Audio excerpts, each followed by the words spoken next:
달라스에서 그 저희 그 친한 목사님이 계시는데 아드님이 군대에 있어요. 근데 우한 코로나에 걸렸는데 걸리자마자 어머니 아버지가 목사님이 그 가까운 데에서 근무했나 봐요. 바로 뛰어가 갖고 그 말라리아에 걸리는 약 있잖아요. 그걸 제조를 하지 않는데요. 근데 아마 목사님이 그걸 해달라. 그리고 내가 사인할 테니까 내 아들이니까 책임질 테니까 해라. 그래서 그거 얘기하면 해준다 그러네요. 그래서 그걸 사인 다 하고 그걸 먹였는데요. 5일 만에 깨끗하게 났더래요. 얼마나 기적이 일어났는지. 그래서 그 말라리아 약을 먹고 일어났다고 그렇게 얘기하더라고요. 그것만 집중적으로 시간에 맞춰서 탁탁 그렇게 해갖고 일어났다고. 그러면서 오늘 기뻐서 전화 와갖고 이렇게 좋아하더라고요. 하나님의 큰 은혜가 어려울 때마다 우리에게도 분명하게 있을 줄 믿습니다. 오늘은 로마서 7장 7절부터 14절까지 다룰 거거든요. 한번 따라해 봅시다. 더 할 말이 있습니까? 예, 더 한번 해봅시다. 더 할 말이 있습니까? 예. 자, 마지막에 선포하고 이제 법정에 서서요 그 얘기한 거예요. 죄를 다 이렇게 이제 죄를 보여주고요. 마지막에 다 하고 난 다음에 할 말이 있습니까? 이렇게 얘기하잖아요. 근데 이게 딱 들어와야만, 이게 인식이 돼야만 신앙이 회복되는 거라. 그래서 이제 집중적으로 이 부분을 다루게 될 거거든요. 그래서 이제 7장 14절을 먼저 보고 이제 7장 7절부터 14절을 또 한 번 읽을 거거든요. 그러면 7장 14절을 먼저 읽어보겠어요. 우리가 시작. 우리가 율법은 신령한 줄 알거니와 나는 육신에 속하여 죄 아래 팔렸더라. 자, 죄 아래 팔려버렸어요, 여러분이. 그러면 더 할 말이 있습니까? 그러면 여러분 없습니다. 이렇게 합시다. 자, 죄 아래 여러분이 팔렸습니다. 할 말이 있습니까? 없어요. 죄 아래 그냥 팔려버렸어요. 죄값으로 그냥. 이거 큰일이구나. 근데 이거를 이제 해결해 나갈 거거든요. 아주 중요한 걸 해결해 나가는데 로마서 7장 7절부터 14절에 더 할 말이 있습니까? 그러면 없습니다. 이렇게 합시다. 더 할 말이 있습니까? 없습니다. 이렇게 여러분이 딱 아주 그냥 담정적으로 이렇게 해놔야만 이 부분이 어떻게 우리를 하나님이 인도해 가시나 이걸 볼 수 있어요. 자, 7절부터 14절을 한번 보겠습니다. 그런즉 우리가 무슨 말을 하리요? 율법이 죄냐? 그럴 수 없느니라. 율법으로 말미암지 않고는 내가 죄를 알지 못하였으니 곧 율법이 탐내지 말라 하지 아니하였더라면 내가 탐심을 알지 못하였으리라. 그러나 죄가 기회를 타서 계명으로 말미암아 내 속에서 온갖 탐심을 이루었으니 이는 율법이 없으면 죄가 죽은 것임이라. 전에 율법을 깨닫지 못할 때에는 내가 살았더니 계명이 이름에 죄는 살아나고 나는 죽었도다. 생명에 이르게 할 그 계명이 내게 대하여 도리어 사망에 이르게 하는 것이 되었도다. 죄가 기회를 타서 계명으로 말미암아 나를 속이고 그것으로 나를 죽였는지라. 이로 보건대 율법은 거룩하고 계명도 거룩하고 의로우며 선하도다. 그런즉 선한 것이 내게 사망이 되었느냐? 그럴 수 없느니라. 오직 죄가 죄로 드러나기 위하여 선한 그것으로 말미암아 나를 죽게 만들었으니 이는 계명으로 말미암아 죄로 심히 죄되게 하려 함이라. 우리가 율법은 신령한 줄 알거니와 나는 육신에 속하며 죄 아래 팔렸도다. 아멘. 여러분에게 자꾸 이렇게 강조하는데요, 마스크 쓰면은 안 걸린답니다. 그리고 더 좋은 거는 장갑을 이렇게 그 비닐 장갑 아주 그냥 아주 얇은 거 있잖아요. 그 반찬 만들고 그럴 때 쓰는 거, 그거 쓰면은 완벽하게 안 걸린대요. 거의 안 걸린대요. 특히 주유할 때 꼭 장갑을 끼고 이렇게 하라고 그러더라고요. 그러면 안 걸리니까. 그리고 한 번 이 마스크 안 쓰면은 걸리면 얼마예요? 1,000불이에요. 1,000불. 두 번째 1,000불. 세 번째 걸리면 10,000불이에요.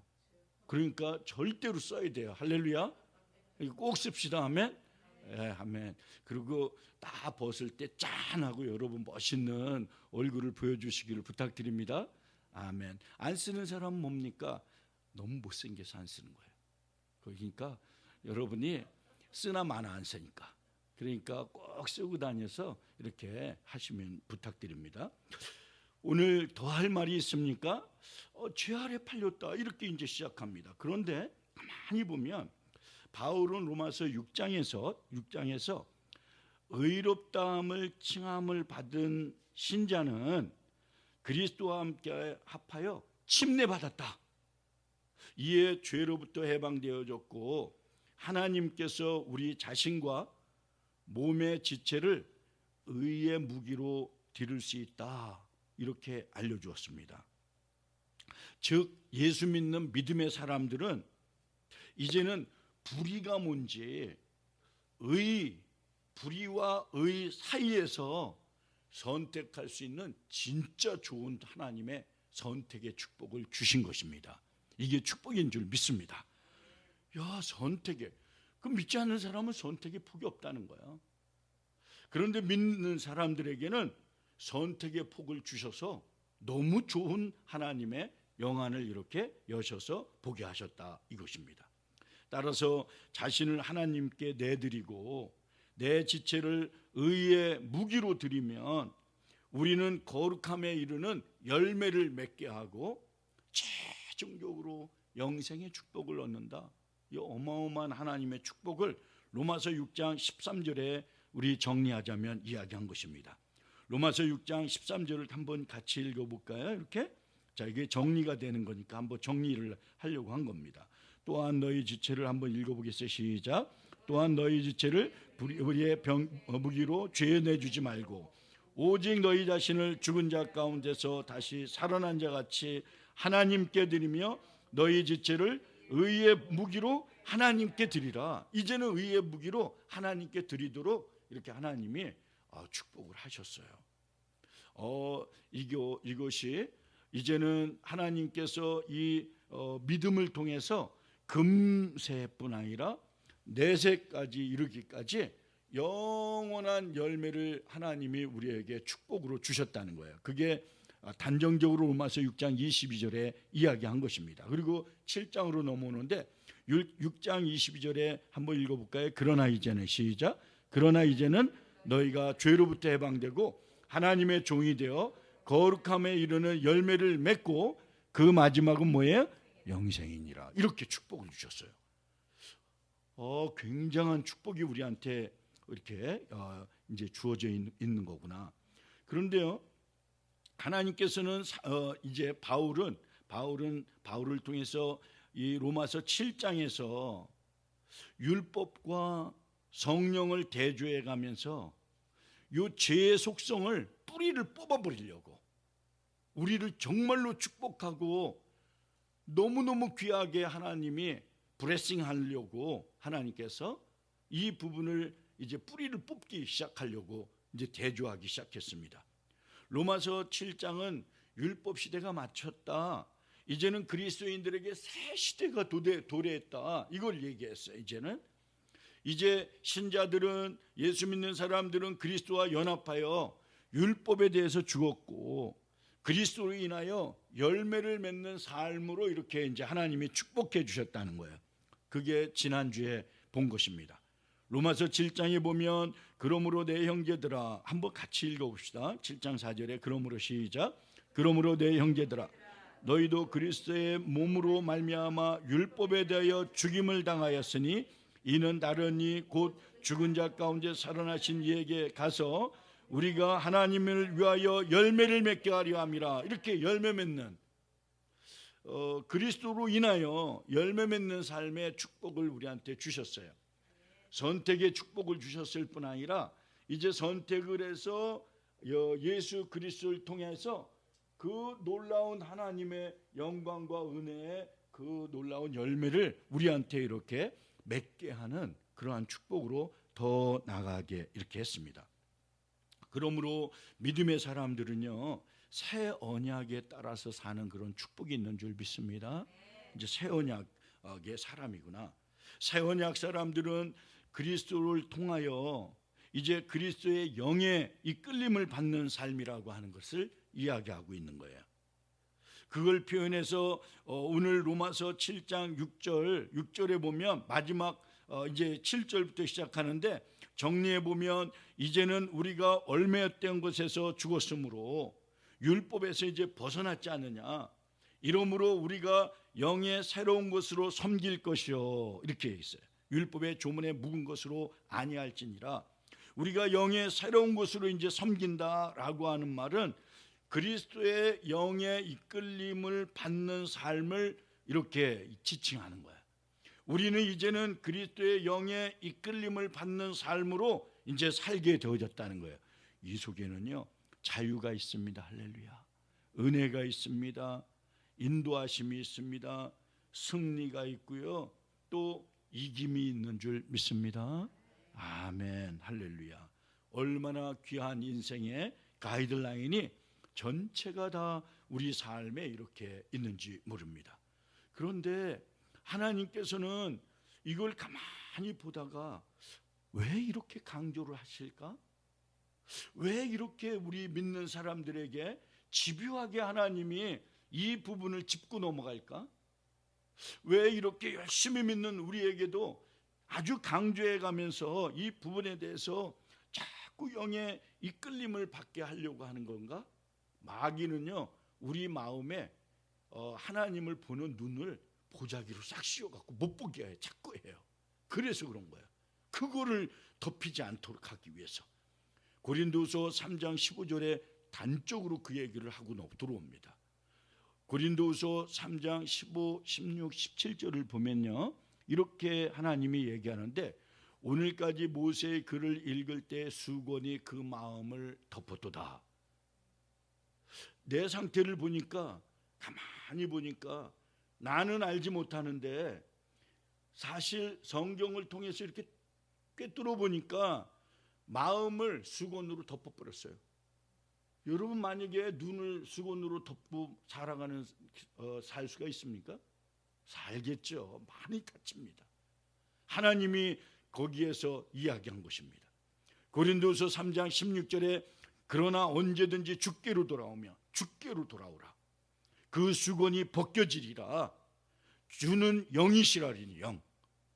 예수님이 이제 영으로, 성령으로 이렇게 말씀되어지기 시작하는구나. 주의 영이 계신 곳에는 뭐가 있다? 자유함이 있느니라. 하나님이 그 은혜를 주시려고 그렇게 하고 이제 7절로 이렇게 넘어오기 시작합니다. 그렇다고 한다면, 자, 요즘 여러분이 밖에 이렇게 쳐다보고 삶을 교회들을 쳐다보기도 하고, 그리고 우리의 삶의 주변을 한 가지 이렇게 보는, 깨닫는 게 하나 있어요. 우리가 깨닫는 것은 사람들에게 건강에 대해서 관심이 참 많다라고 하는 것입니다. 그 나쁜 게 아닙니다. 그런데요, 더 놀라운 것은 영적인 거에 더 무감각해지고 있다는 사실입니다. 이건 사실이에요. 어떤 경우는 함께 교회 생활을 해도요, 저 사람이 믿는 사람인가? 전혀 독특한 게 드러나지도 않아요. 안 믿는 사람이 오히려 훨씬 나아 볼 때가 있습니다. 구분이 안 될 정도로 건강에 참 관심이 있구나. 사람이 죽으면요, 사실 이렇게 가만히 보면, 이걸 내가 생각해 보면 사실은 육신적인 것보다 더 중요한 게 영혼인데, 영혼에 대해서는 굉장히 무감각한 그런 세대에 우리가 살고 있는 것 같아요. 사람이 죽으면 사랑했던 그런 가족이 어려움을 겪습니다. 그리고 육신에 대해서 장례를 치러야 돼요. 고인을 땅에 묻는 것으로 끝납니까? 아닙니다. 한 가지 더 해야 돼요. 아주 중요한 일이 우리 보이지 않는 사이에 진짜 중요한 이런 사건이 그 죽은 고인에게 일어나기 시작합니다. 우리 영혼이 육신이 묻히고 난 다음에 영혼은요 분리되어져서 하나님께 돌아가야 되는 사실이에요. 너무 중요한 사건입니다. 영혼이 육신보다 훨씬 더 중요합니다. 이걸 보면요 얼마나 중요한지 모릅니다. 대부분 사람들이 몸을 귀하게 여기는 것처럼요, 어떻게 보면은, 그러나 어떻게 보면 이 몸을 중요하게 여기기 때문에 죽는 순간 절망하기도 하잖아요. 사랑하는 사람이 죽으면. 그런데 영혼이 어디로 갔느냐 이 말입니다. 지진이나 해일이 큰 사고가 나잖아요. 그러면 시신을 요즘 막 찾잖아요. 얼마나 찾는지 모릅니다. 그런데 영혼이 어디로 갔느냐는 별로 관심이 없습니다. 우리의 영혼, 여러분의 영혼, 내 영혼은 평안합니까? 이렇게. 폴 워셔라고 하는 목사님이 유명한 분이에요. 이분이 많이 인터넷에 폴 워셔 설교가 많이 뜨십니다. 이분이 오하이오주에서 설교를 하시는데, 설교를 막 하고 난 다음에 딱 맞춰갖고, 그리고 잠시 기도하고 났는데 9살짜리 아이가, 여자아이가 막 울면서 내려오는 거예요. 이렇게 막 교인들이 다 쳐다봤습니다.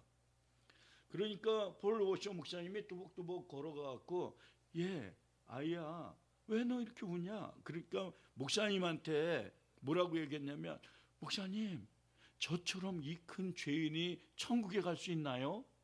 9살짜리가 그렇게 얘기했습니다. 다 보고 있는데. 그러니까 뭐라고 얘기하냐면, 목사님이 무슨 잘못을 저질렀니? 이렇게 얘기하니까 엄마 말씀에 순종하지 않았어요. 이렇게 얘기했습니다. 그러니까 교인들이 까르르 웃었어요.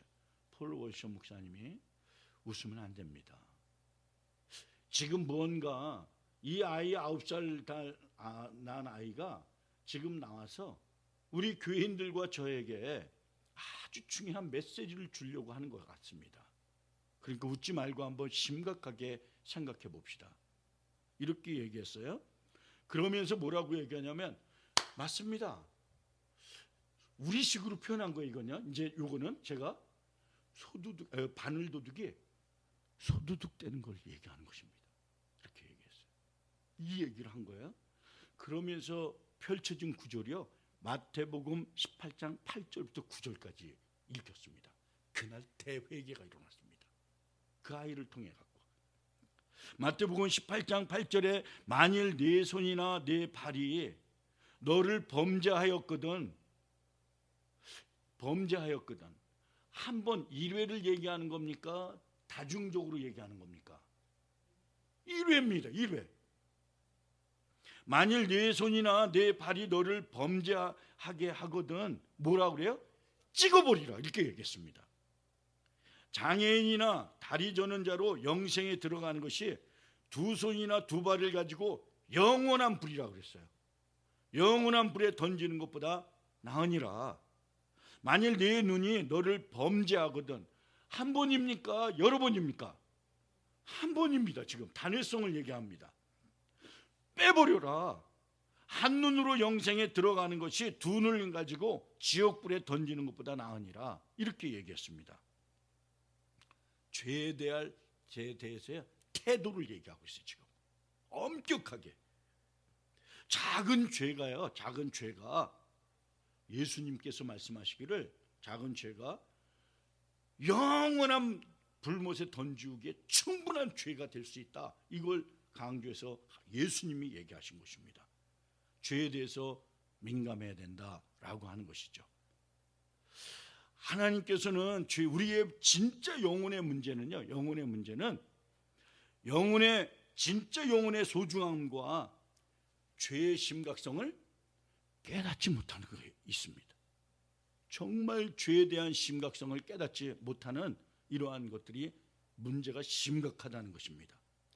죄가 하나님과 우리 사이를 갈라놔요. 하나님의 존재와 하나님의 영광을요 보지 못하게 만듭니다. 이렇게. 그래서 이사야서 59장 2절에 오직 너희 죄악이 그랬어요. 너희 죄악이 너희와 너희 하나님 사이를 갈라놨대요. 너희 죄가 그의 얼굴을 가려버렸대요. 이렇게. 너희 죄가 얼굴을 가리는 능력이 있습니다. 죄가요. 너희에게 듣지 않으시게 함이니라. 이렇게 얘기했습니다. 그러니까 하나님께서는 그래서 율법을 주신 거라는 거야. 말하자면 지금 그걸 얘기하고 싶었던 거예요. 우리는 율법에 대해서 이제는 율법에 대해서 얘기하는 거죠. 우리는 예수 믿으면 율법에 대해서 죽은 것이다. 그리고 이제는 율법주의자가 되지 말라 이렇게 얘기하는 것은 율법이 나쁜 것으로 우리가 인식해 들어가기가 쉽습니다. 이렇게. 그런데 율법은 선한 것입니다. 로마서 7장 12절에 오늘 그걸 가르치기 시작하는 거예요. 이제는 이로보건대 이제는 그렇게 죄가 심각했으면 깨닫고요. 이건 나쁜 게 아니다. 그런데 이걸 못 본다는 거예요. 그런데 이로보건대 율법은 거룩하고 계명도 거룩하고 의로움은 선하도다. 할렐루야. 그래서 율법의 1.1획도 뭐라 그래요? 틀리지 않는다. 예수님이 얘기했어요. 오히려 내가 더 강화시키려고 왔다. 로마서 7장 12절에 오늘 본문인데 한번 읽어보겠어요. 이로보건대 시작. 이로보건대 율법은 거룩하고 계명도 거룩하고 의로우며 선하도다. 이렇게요. 하나님이 주신 것이고 하나님의 선한 뜻이 그 속에 있다라고 하는 것입니다. 율법의 역할은 사람들로 하여금 죄를 깨닫게 하는 거예요. 그래서 오늘 본문 시작할 때 로마서 7장 7절에 이걸 얘기한 거죠. 그런즉 우리가 무슨 말을 하겠느냐? 율법이 죄냐? 그럴 수 없죠. 율법으로 말미암지 않고는 내가 죄를 알지 못하였다 이겁니다. 율법을 갖고 세번역을 보면 이렇습니다. 읽어보면 여러분이 한번 들어보세요. 로마서 7장 7절에 그 앞 상반절에 보면 그러면 우리가 무엇이라고 말하겠습니까? 율법이 죄입니까? 그럴 수 없습니다. 그러나 율법에 비추어 보지 않고는 나는 죄가 무엇인지 알지 못하였을 것입니다. 이렇게 얘기했어요. 그러면 율법이 아니면 죄가 죄인지 아닌지 모른다는 거예요. 이제요. 여러분 죄가 죄인지 알지 못한다. 이거는 어떤 사람이 들으면요 좀 기분이 나쁠 수도 있는 말입니다. 아니 내가 죄 안 짓고 산다고는 말할 수 없지만 죄를 알지 못할 정도는 나는 아닙니다. 무슨 말을 하시는 겁니까? 이렇게 나는 죄 정도는 뭔지를 분간해낼 줄 압니다. 이렇게 얘기합니다. 우리는 죄가 무엇인지 사실상 사람은 알지 못합니다. 그러고 얘기하는 거예요. 그래서 하나님은 그 죄가 죄라는 것을 깨우쳐서 여러분에게 갈려줘야 된다는 거예요. 그 예를 사도 바울이 탐심의 예를 들었습니다. 탐심. 그게 로마서 7장 7절 후반절이에요. 죄를 알지 못했는데 곧 율법이 탐하지 말라 하지 않았더라면 내가 탐심을 알지 못하였다. 탐심이 죄인지를 알지 못했다 이 말이에요. 로마서 7장 7절의 내용입니다. 자 그러면 로마서 7장 7절을 한번 같이 한번 읽어보겠습니다. 그런즉 시작. 그런즉 우리가 무슨 말을 하리요? 율법이 죄냐? 그럴 수 없느니라.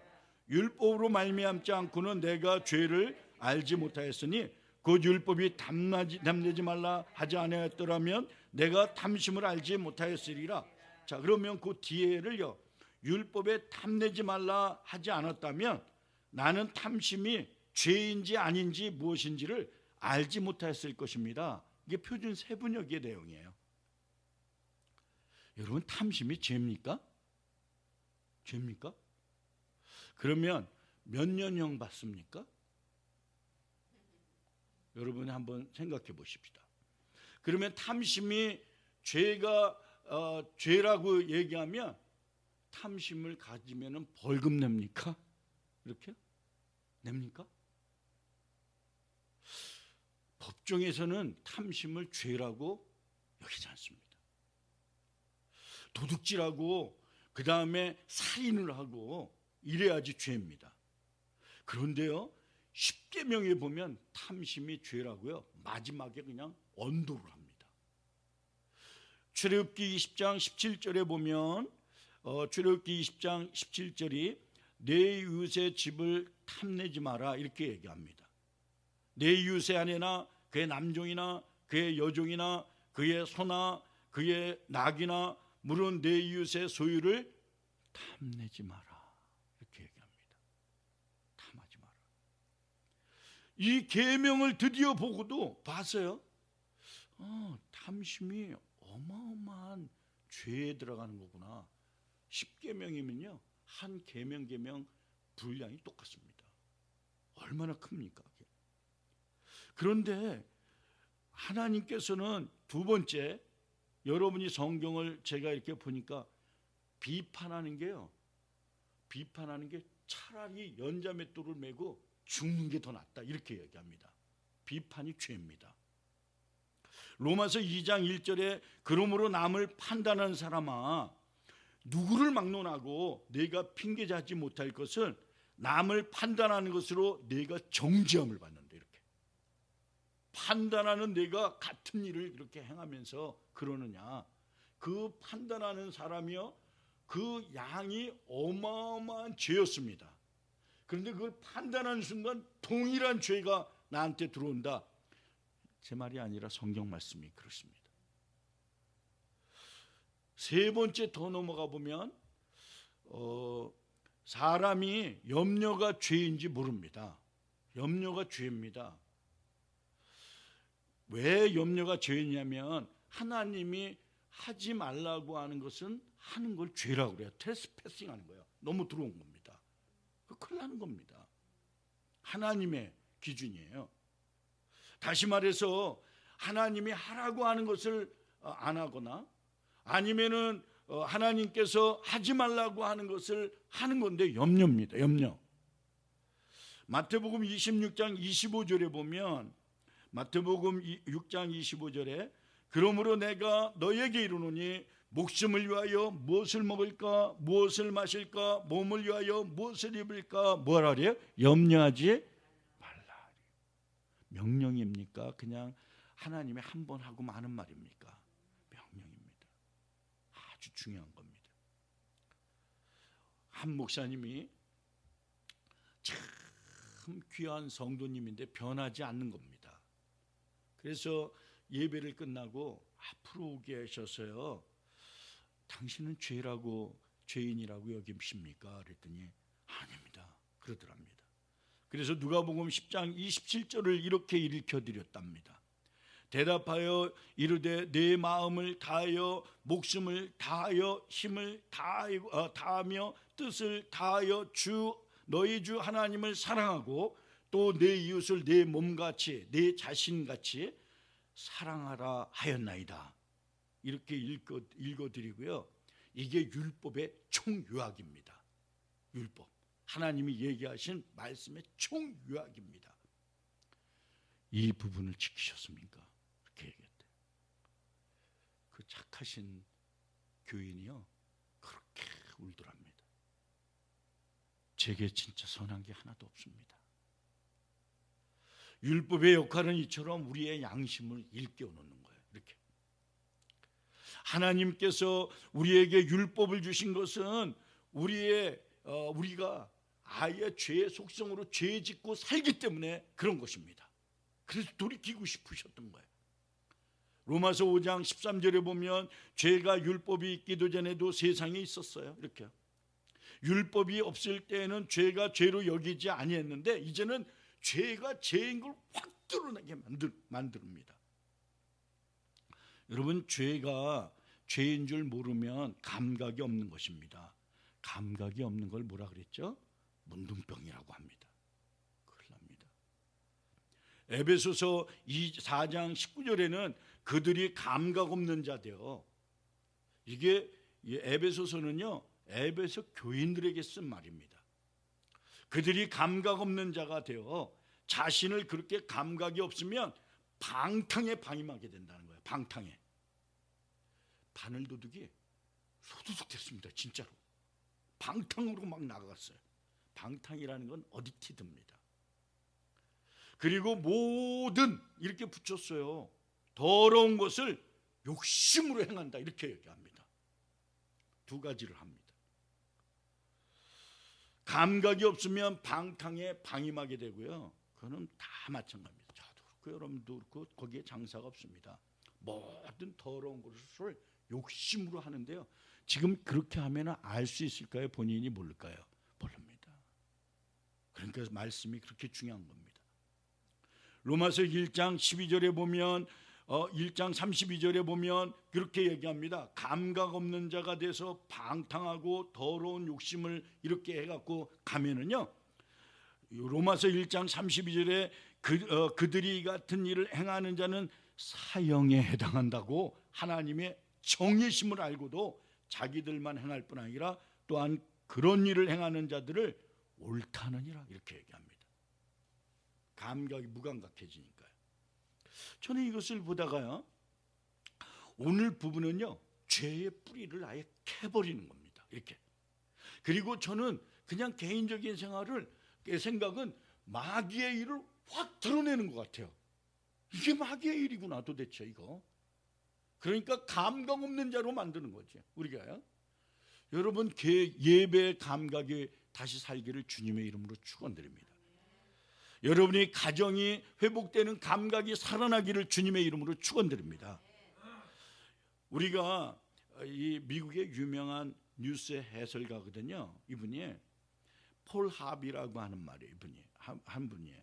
이분이 에스키모인들이 늑대를 어떻게 잡는가 이렇게 얘기를 소개를 했어요.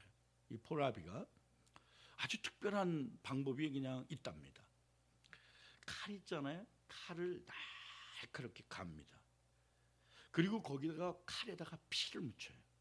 그리고 막 눈에다가 또 올립니다. 그 위에다가 또 피를 입힙니다. 그리고 또 올립니다. 그래서 얼음덩이를 만들어 버리는 거예요. 그리고 그걸 툰드라 지역에다가 탁 꼽아 놓는 거예요. 늑대들이 많이 다니죠. 아주 추우니까. 그런데 피 냄새가 솔솔 나는 거예요. 그러니까 이 늑대가 한 마리도 아니고 그 군집으로 움직이잖아요. 떼로 몰려옵니다. 그걸 먹겠다고 난리가 나는 거예요. 막 서로 먹습니다. 그냥 막 무감각해지는 거죠. 그럼 혀가 나중에 굳는 거예요. 계속 핥아먹습니다. 계속 피가 있으니까 계속 핥아먹는데 이미 굳었어요. 칼날인데 핥아먹습니다. 피를 흘리기 시작해요. 그 주변에 늑대 떼가 죽어있다 그래요. 그 정도로 강하답니다. 이게 마귀의 전략 아닙니까? 무감각하게 만드는 것. 나는 여러분이 정말 예배에 대해서 무감각해지지 않도록 주님의 이름으로 축원드립니다. 얼마나 중요한 때인지 모릅니다. 잘 모릅니다 이게. 여러분이 여기에 그렇다고 한다면 감각 있는 삶으로 하나님이 잡아당기고 싶었다는 거예요. 하나님께서는 첫 번째는 분별의 축복을 주셨고요. 그리고 열매 맺는 삶을 축복을 주셨고요. 그 다음에 감각 있는 삶을 축복을 주셨어요. 그리스도인들은 한 가지 한 가지가요, 정말로 어마어마한 축복을 하나님이 주시는 것입니다. 왜냐하면 로마서 7장 11절 때문에 그렇습니다. 죄는 기회를 타서 계명으로 말미암아 나를 속여요. 이렇게요. 아주 성경을 싹 비틀어 버립니다. 이렇게 정확하게 봐야 돼요. 그래서 만약에 성경을요 두리뭉실하게 타면은요 반드시 정말이라고 하는 말을 싹 집어넣고 막 헷갈리게 만듭니다. 그게 하와가 이 마귀가요 당시에는 막 이 여러 모양으로 나타나는데 뱀의 모양으로 나타나갖고 교묘하게, 뱀은 당시에 지혜의 상징으로 하나님이 만들었다고 합니다. 지혜가 있는 것처럼 탁 타갖고 쏙 들어왔습니다. 죄가 기회를 탄다라고 하는 것은 제가 이렇게 보니까 죄는 생명체라는 거야. 죄는 생명체입니다. 우리가 몰라서 그래요. 그게 죽은 게 아닙니다. 살아있는 거야. 얼라이브 된 거예요. 자, 그러면 죄는 생명체다. 그러면 죄가 판단의 기능이 있다 없다? 있다는 겁니다. 죄가요. 죄는요 전략을 갖고 있어요. 죄 자체가 전략을 갖고 있어요. 죄는 우리가 덜썩하고 죄를 저지르면 이게요, 그 죄는 자기가 전략을 갖고 있어요. 지 스스로가. 그래서 그게 살아있는 인격체입니다. 죄가 기회를 딱 타는 거예요. 여러분이 죄에 넘어가도록 하는 건요, 죄가 기회를 타기 때문에 그런 것입니다. 죄는 공격 포인트가 어딘지를 정확하게 알고 있어요. 그렇게 무서운 거예요. 죄는 우리의 삶을 올가맵니다. 그리고 어딕티드하게 만들어요. 하나님의 계명을 알아도요, 무감각하게 씌워놓고요, 그리고 죄를 더 짓게 만듭니다. 무섭습니다, 이게. 그래서요, 계명을 아는 사람이 죄를 저지르는 게 더 교묘합니다. 이걸 보면 가만히 저는 이것을 생각해 보다가 내 마음의 상태를 한번 깊이 생각해 봤습니다. 이렇게 그걸 보면서 여러분이 한번 이 과정을 쭉 얘기하면서 여러분과 제가 어느 상태인지 한번 착각해 보려고 합니다. 공사판에서 일하는 한 아버지가 계셨어요. 사방이 컴컴할 때까지 열심히 일을 하십니다. 흙을 퍼담고 시멘트를 나르고 가파른 이 건물을 지으시면서 올라가고 몇십 층도 이 시멘트를 나릅니다. 집에 돌아오는 일에 너무 막 이 몸이 말이 아닙니다. 문제는 나이가 들수록 더 나빠진다는 사실입니다. 이제 20, 30대에는 거뜬하게 이겼는데 40대, 50대 되니까 천근만근이 돼서 너무너무 몸이 안 좋은 겁니다. 그래도 아버지는 포기하지 않고요, 열심히 일을 해요. 사랑하는 아들 하나, 그 녀석 먹고 살리려고 하는 것입니다. 일할 때요, 너무 힘들면 이렇게 지갑을 꺼내 갖고요, 그리고 한참 쳐다보고 탁 닳고 웃고 또 힘내서 일을 합니다. 아들의 사진이 거기 있는 것입니다. 하루를 꼭 참고 일을 해서 10만 원을 이렇게 탑니다. 아버지의 아들이 철이 없는 거예요. 힘들게 일하고 집에 들어오는 아버지에게 돈 달라고 얘기합니다. 친구들이 나이키 신발을 신었다고 그거 사야 된다고 이렇게 막 7만 원을 내놓으라 막 얘기합니다. 때때로는 아버지가 잠이 들 때요, 지갑에서 10,000원짜리 서너 장을 싹 훔쳐갑니다.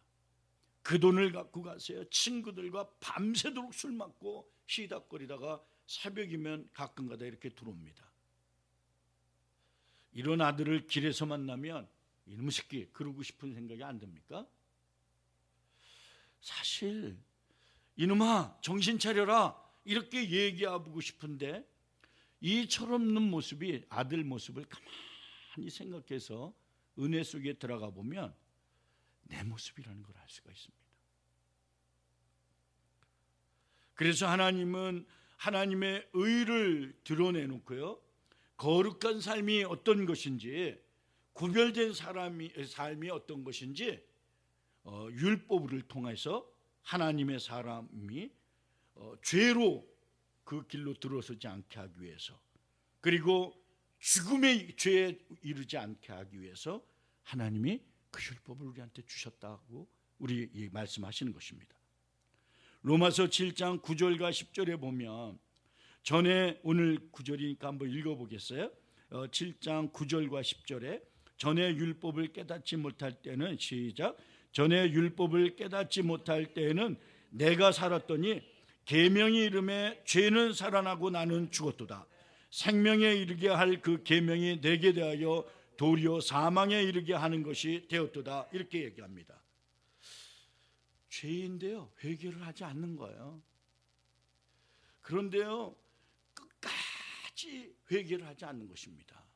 그러면 그 계명이요, 나한테 사망에 이르도록 이렇게 보여줬다는 거예요. 말하자면 거꾸로 이렇게 역으로 이야기한 것입니다. 저는 이 사실을 보고요, 많은 생각을 저도 해봤습니다. 그래서 저희 집사람한테 우리 결혼한 지 몇 년 됐지? 그랬더니 30년이 넘었다고 이렇게 얘기하더라고요. 꼭 나 같은 사람한테 이야기하는 것 같았어요. 그래서 어떤 남편이 결혼 30주년 되어져서요, 아내에게 꼭 좋은 선물 하나 해주겠다고 그렇게 싶었기 때문에 아내에게 물어본 것입니다. 당신이 갖고 싶은 게 있으면 여보 얘기해 보세요. 그렇게 얘기하니까 아내가 굉장히 고민하더니 옆에 이렇게 소파에 앉으라고 얘기하더래요. 그러더니 여보 내가 좋은 선물을 받고 싶다고 그러더래요. 그러냐고. 그러더니 딱 2시간만 내가 얘기하는 거 딱 들어달라고 그러더래요. 그게 선물로 끝. 그게 좋다. 그건 안 된다고 완강하게 얘기하자 계속 그렇게 해달라고 얘기해서 그 선물을 달라고 해서 주겠다고 약속을 했습니다. 생일이 됐어요. 이렇게 그 결혼 기념일이 된 거죠. 이렇게 생일이 아니라 이제 결혼 기념일이 되어져서 소파에 앉으라고 아내가 그럽니다. 그래서 앉습니다. 2시간 약속해 주셨죠? 그랬더니 그렇다고. 그러면 2시간 동안 꼭 얘기할 때 맞아, 오라, 그렇지, 셋 중에 하나만 해주세요. 3개를 다 해도 좋고 2개를 해줘도 한 가지는 해주셔야 됩니다. 맞아, 좋아, 그렇지, 그렇게만 해주세요. 이렇게 얘기했습니다. 맞아, 오라, 그렇지, 이렇게요. 아내가 처음 만났을 때부터 지금까지 얘기를 꺼내기 시작합니다. 데이트하고 약혼하고 결혼하고 시집살이를 하고 애 낳고 목회하는 지금까지 이야기한 것입니다. 아니 그 뒤에는 아니에요. 이건 내 얘기가 아니라 실질적인 이야기입니다. 이렇게 저 얘기가 아니라 남편이 듣다가 이제는 사실이 아닌 그런 것들이 나와서 여보 그게 아니고 그때는 아니야 그게 이렇게 얘기하니까 제가 뭐라고 얘기했죠? 맞아, 좋아, 그렇지, 3개만 2시간만 해주세요. 그게 선물입니다. 이렇게 얘기했어요. 이야기합니다. 가만히 듣다가 보니까 10분쯤 듣는데 미치겠더랍니다. 남편이. 엉뚱한 것을 얘기하는 것 같고 기억도 잘하고 날짜까지 시간까지 기억하는 아내를 쳐다보면 무섭기도 했습니다. 그런데 20분을 들으니까 죽겠더랍니다. 죽는 게 더 낫겠다 이런 생각이 들더랍니다. 근데 30분이 지나면서 이상한 마음이 들더래요. 이렇게. 아니 30년을 살았는데 왜 어떻게 이 사람의 마음을 그렇게 몰랐을까? 내가 그때 그랬었나? 어느 날 아내는요 밤잠을 못 자고 괴로웠다는 거 얘기합니다. 꿈에도 생각하지 못했던 이야기를 하는 거예요. 어떻게 한 여자의 인생이 이렇게 어려웠을까? 내가 어떻게 그렇게 무심했나? 무심. 어쩌면 그렇게 어리석은 행동을 했나? 이렇게 무심하고 어리석었나? 이렇게 생각이 들더랍니다. 2시간을 정신없이 들었습니다. 그쯤 남편이 울기 시작했답니다. 아내가 이야기를 끝냈다고 합니다. 다 이야기했어요. 내 이야기 끝까지 들어줘서 고마워요. 남편이 무릎을 꿇고 아내 그 무릎에 기대서 사정없이 울다가 지금까지 울고 있답니다. 아내에 대해서 너무 몰랐던 거예요. 미안한 거예요. 얼마나 미안합니까? 자신이 어떻게 잘못했는지 너무나 부끄러운 겁니다. 나는 이것을 보다가 여러분이 저를 보면서 부임해 왔을 때 좋아했던 그 마음이 만약에 있다고 한다면 예배에 참석해 주시길 바랍니다. 꼭 부탁드립니다. 때때로 여러분은 아내가 남편에게 어떤 잘못을 했는지 아십니까? 부모가 자녀에게, 자녀가 부모에게 어떠한 잘못을 했는지 아십니까? 하나님께 어떤 죄를 남이 보지 않는데 행했는지 아십니까?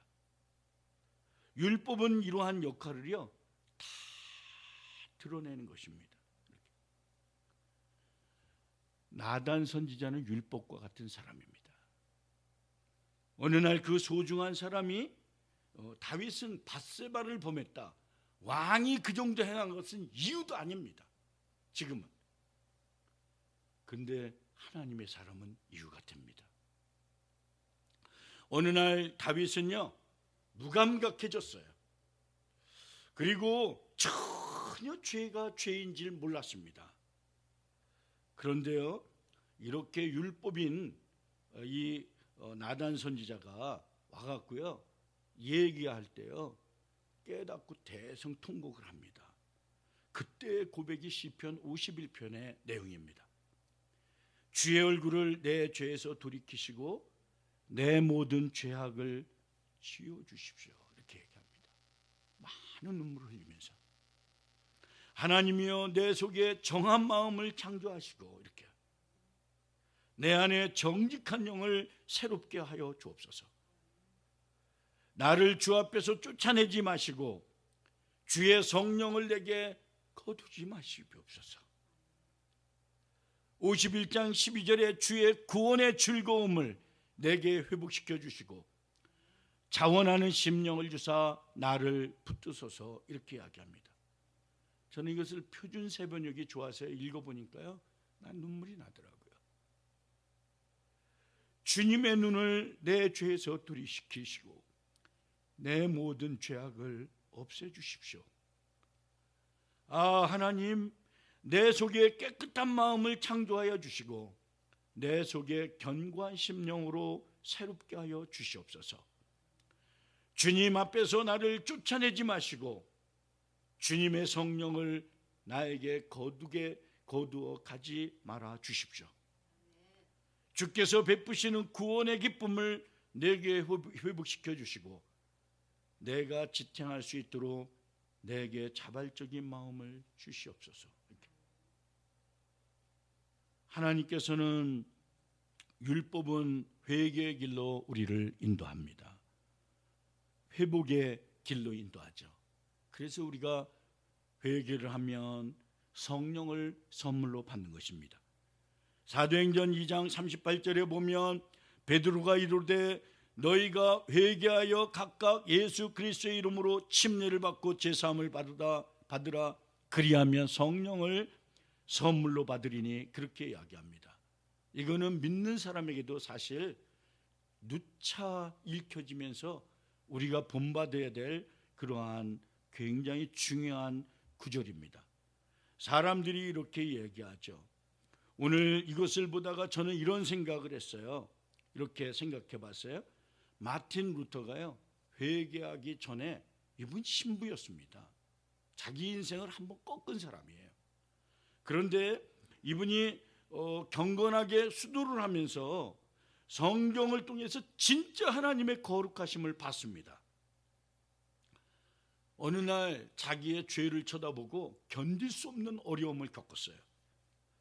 지옥의 고통을 겪었다고 그의 고백은 이야기합니다. 주께서 마틴 루터야, 하나의 죄만 있어도 지옥이다. 100가지가 아니고 1000가지도 아니고 단 한 가지라도 죄가 있으면 영원한 지옥으로 가기에 충분하다, 이렇게 이야기했습니다. 저는 이것을 읽다가요 이렇게 질문해 봤습니다. 단 한 번 죄를 범하고 어마어마하게 대가를 받은 사례가 있습니까? 있죠. 아담과 하와가 딱 한 번 죄가 저질렀습니다. 딱 한 번이었습니다. 정말 딱 하나가 죄가요 하나님의 교제를 끊기에도 충분하다라고 하는 것입니다. 그가 사제이기에 어느 날 다른 사제가 이 고백하는 데 들어가고요 죄에 대해서 이야기하기 시작했습니다. 그랬더니 형제님, 다음부터는 그 고백할 가치도 없는 죄인데 무엇인가 진짜 고백할 죄가 있어서 들고 오십시오, 이렇게 이야기하는 것입니다. 그 사제는 사실 어두움 속에 길을 잃은 똑같은 영혼이었기 때문에 루터의 깊은 마음을 몰랐던 것입니다. 이런 고통을 겪은 다음에 의인은 믿음으로 말미암아 살리라, 이걸 붙들었던 것입니다. 예수께서 십자가를 위해서, 십자가 위에서 루터 자기 자신을 위해서 죽으셔서 하나님의 영광이 일어나는 걸요, 그가 똑같이 목도했던 것입니다. 그리고 난 다음에 이분은 절대로 죄에게 돌아가지 않았습니다. 그리고 하나님의 의의 열매를 맺은 것입니다. 죄가 이만큼 사악한 것입니다. 루터는 그 사악한 죄를 진짜 깨달았던 거예요, 이제는. 그리고 예수 그리스도의 십자가의 복음을요 진짜 믿었습니다. 이렇게 너무나도 귀한 것입니다. 여러분이 십자가의 복음이요 이렇게 강력하고 좋은 것입니다. 저는 여러분이 오늘 하나님이 저를 포함해서 죄가 다 드러나게 하셔서 그 십자가의 복음을 강력하게 붙드는 저와 여러분이 되시기를 주님의 이름으로 축원드립니다. 아멘. 같이 기도하겠습니다. 여러분, 십자가의 복음이 진짜 부흥입니다. 부흥. 그리고 강력한 성령의 역사가 일어나는 것입니다. 그런데 우리는 너무나도 무감각해져 버렸습니다. 그리고 하나님, 죄 짓는 것을 당연하게 여기는 세대에 우리가 살고 있습니다. 그 정도는 다 그러는데, 그런데 하나님은 여러분에게 질문하고 싶은 것입니다. 네가 내 자녀이냐? 정말 나를 주인으로 또 왕으로 나를 섬기느냐? 이것을 질문하고 싶은 것입니다. 여러분, 저와 함께 한번 오늘을 가슴에다 손대고 한번 여러분의 삶에 한번 도전해 봤으면 좋겠습니다. 이렇게 질문해 봅시다. 여러분의 주인은 진짜 여러분이 아니고 가정이 어떤 것도 아니고 예수님이십니까? 여러분의 왕은 다른 어떤 것이 아니라 진짜 예수님이십니까? 오늘 율법은, 하나님의 말씀은 정말로 십자가가 뭔지를 가르쳐주고 싶은 것입니다. 그리고 여러분이 얼마나 사악한 사람인지, 여러분의 눈이 얼마나 더러운 사람인지, 여러분의 발이 얼마나 피를 묻혔는지, 여러분의 손이, 여러분의 입이 얼마나 사악한지를 보기를 원했던 것입니다. 그리고 봤으면 좋겠습니다. 여러분이 얼마나 사악하고 내가 사악한 사람인지, 그리고 십자가의 능력이 얼마나 강력한 것인지, 그리고 의의 사람이 된다는 것이 얼마나 큰 축복인지, 오늘 하나님께서 루터가 보았던 그 놀라운 축복, 그리고 하나님 성 어거스틴이 봤던 그 놀라운 하나님의 말씀, 의인은 믿음으로 말미암아 살리라, 믿음으로 말미암아 살기를 원합니다. 나는 여러분의 뉴스를 껐으면 좋겠습니다. 세상의 소식을 좀 껐으면 좋겠습니다. 너무 많이 알고 있어요. 너무 많이 알고 있어서 이제는 더 이상 알지 않아도 됩니다. 너무나 많은 것들을 여러분이 알고요, 그리고 복음은 너무나 희색되어 있습니다. 복음이 사람인지 아닌지 구별이 안 됩니다. 우리는 너무나도 세상에 익숙해져 있는 이 삶을 오늘 돌이켜서 정신 차릴 때가 됐구나, 정말로 내가 하나님의 사람이구나, 시간이 나에게 별로 남아있지 않구나. 여러분, 내일 오시면, 주님이 오시면 할렐루야, 나는 내일 새벽에 정말로 예수님이 이곳에 오셨으면 좋겠습니다. 여러분 마음은 어떻습니까? 여러분 밤 깊은 아무도 보지 않는 곳에 여러분이 예수님이 거기에 나타나셔서 여러분 보시고 만나고 싶었다고 얘기할 때 주님 저도 보고 싶었습니다 이렇게 고백할 수 있습니까? 오늘 여러분의 인생길에 하나님께서 지도보다도 더 정확하고 내비게이션보다도 더 정확하신 내가 그 길이라고 하는 주님을 붙들었으면 좋겠습니다. 그 주님이 함께하여 주시옵소서. 능력이 임할지어다, 은총이 임할지어다, 은혜가 충만하게 임할지어다, 우리 삶을 통해서 위대한 역사가 나타나게 하여 주시옵소서. 우리 자녀들이 복음으로 강력하게 하나님 회심이 일어나도록 인도하여 주시옵소서. 하나님의 절대 전능이 하나님 우리 하나님 아버지 인생길에 하나님 분명하게 나타나도록 주여 역사하여 주시옵소서. 우리 가정도 축복하여 주옵소서. 우리 직장도 축복하여 주옵소서. 우리 인생도 축복하여 주시옵소서. 이제는 예수 그리스도의 보혈의 은혜와 아버지 하나님의 극진하신 사랑과 성령님의 감화교통 내주 위로 역사하심이 오늘 복음을 붙든 저에게 우리 온 성도들 위해 하나님의 놀라운 축복이 지금으로부터 영원까지 함께 하시기를 예수 그리스도의 이름으로 축원드리옵나이다. 아멘.